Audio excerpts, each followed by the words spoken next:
China is in economic turmoil right now, with the Chinese stock market suffering major losses last week, and many stocks are now at values not seen since the global financial crisis in 2009. On top of this, there are major concerns about the political situation in China right now and how much power Xi Jinping does have at his fingertips, including an escalating concern over a Chinese invasion of Taiwan. Today I'll be taking a closer look at all of the major events that have taken place in China over the past week or so, as well as the main economic factors that are harming the Chinese economy and stock market right now. So let's first take a look at the stock market crash that's happened in the Chinese stock market and where things are right now. So China's stock market is in turmoil right now, with the main Chinese stock market indexes erasing over a decade of gains to reach lows that haven't been seen since during the global financial crisis of 2008 and 2009. Now the Hang Seng index is now down 36% year to date and is down 54% from the all-time highs that were seen in 2018. And also China's Golden Dragon Index has suffered even bigger losses, down 47% year to date, and down by a whopping 77% since the all-time highs that were seen not too long ago in February of 2021. So there is destruction across the entire Chinese stock market, and this isn't just smaller companies that are being impacted. China's biggest and best companies like Alibaba and Tencent are amongst some of the biggest losers on the index, both suffering quite big losses of over 70% from their all-time highs. Now, hundreds of billions of dollars in wealth has been wiped out during the process of this crash, and there is no sign that Chinese stocks are going to bottom out anytime soon. So there is a dangerous political situation that is brewing in China as of right now.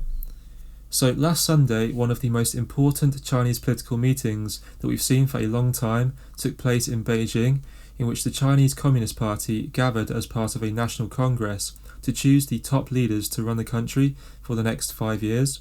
Now, Xi Jinping was elected for another 5 years to be party boss and head of the Chinese military, which will be his third term in charge and will extend his reign to 15 years by the end of this next term.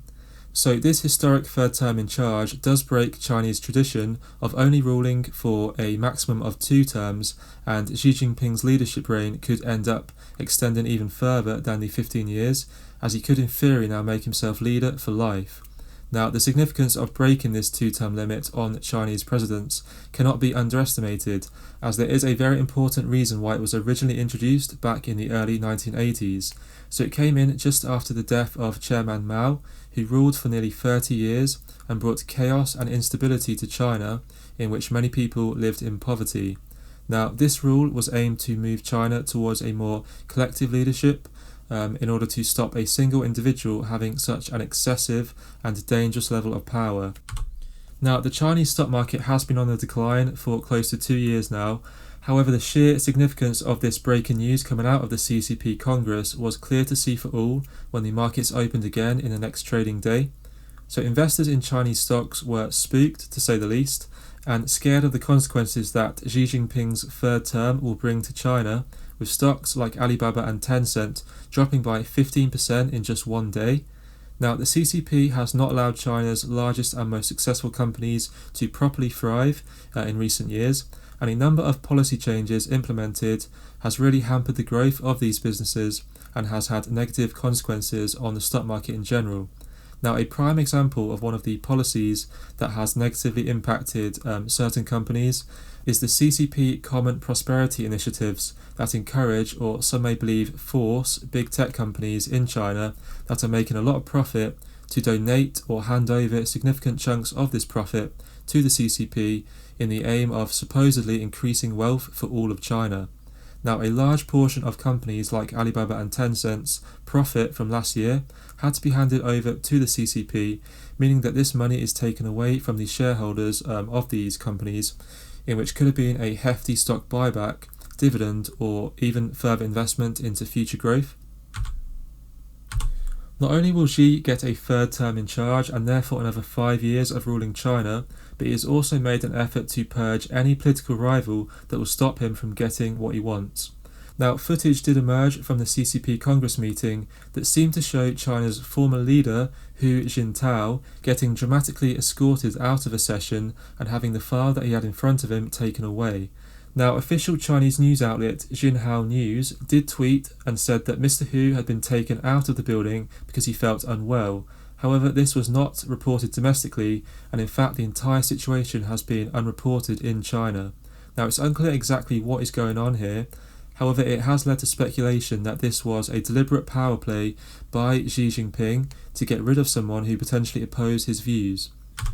Now, all of this does add to the fear around how much power Xi Jinping does have, and whether there is actually anyone left in the CCP that could stop him from making a rash move, like deciding to invade Taiwan, for example. Now, Xi Jinping actually did make reference to Taiwan multiple times throughout the CCP Congress event, where he reiterated his commitment to reunification of Taiwan and promised a rejuvenation of the Chinese nation. Now, on top of this, the CCP's Taiwan Affairs Office spokesman Mao Zhaoguang did tell a news briefing in Beijing, "We're getting closer than ever in history, and we're more confident and capable than ever to realising nation rejuvenation and complete reunification of the motherland." So this is obviously quite a concerning statement coming out from him.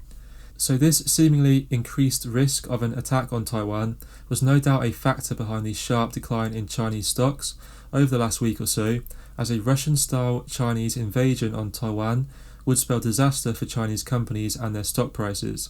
Now, the US has already condemned China on trying to invade Taiwan, so if they do actually follow through with an invasion, then this is likely to sever economic ties between China and the West completely, likely causing many of these Chinese companies to be banned from operating completely in the West.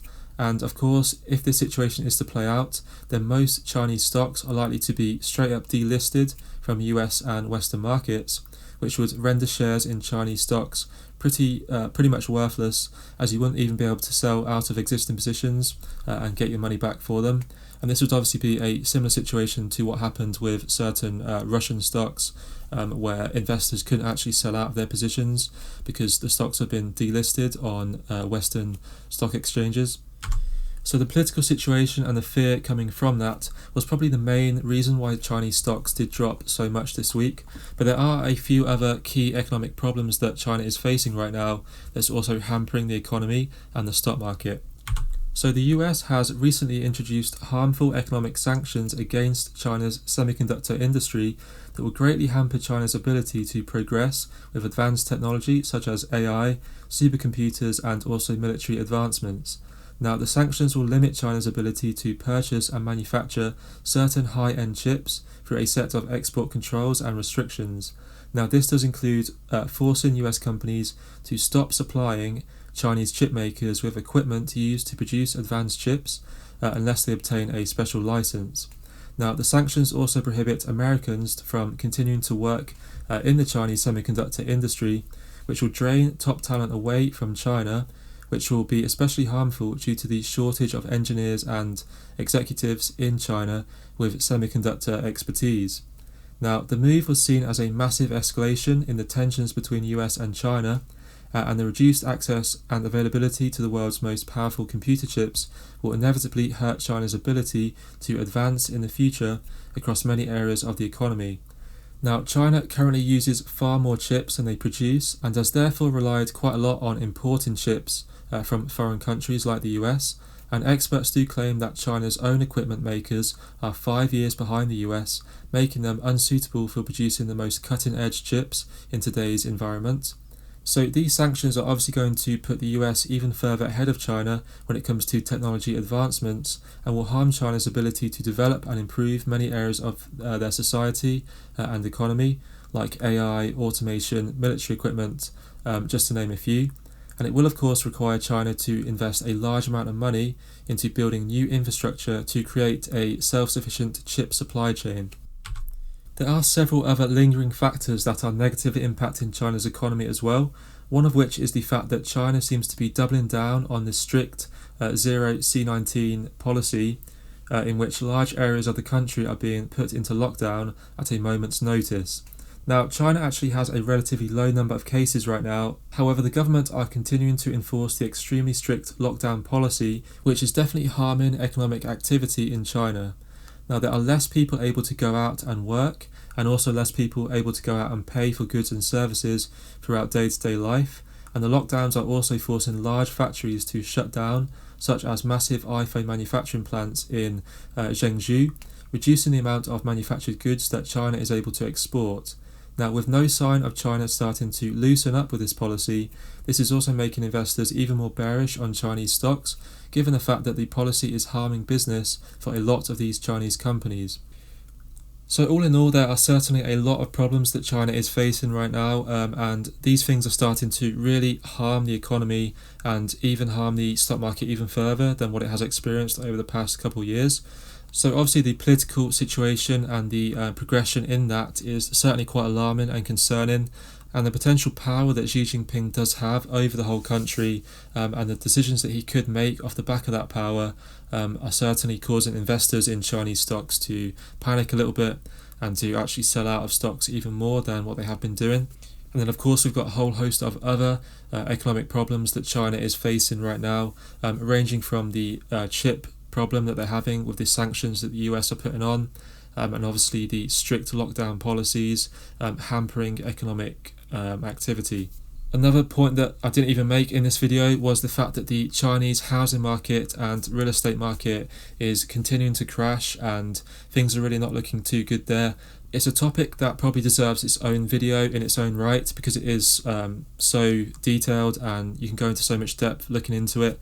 But I thought I'd just mention it here as well, as that is also another thing that is overhanging in the Chinese economy right now. Obviously, a lot of people have lost a lot of money in Chinese real estate. People completely going bankrupt because they've lost so much money and they can't afford to pay back loans. And also there is a big debt problem as well, with banks not getting paid back money that they were owed from people borrowing money to buy real estate. So again, that also adds to the turmoil that China is facing. So that is all for today's video, guys. Please do remember that this video is purely based on my own research and my own opinions, so it's not financial advice and I'm not a financial advisor. It is for purely entertainment purposes only.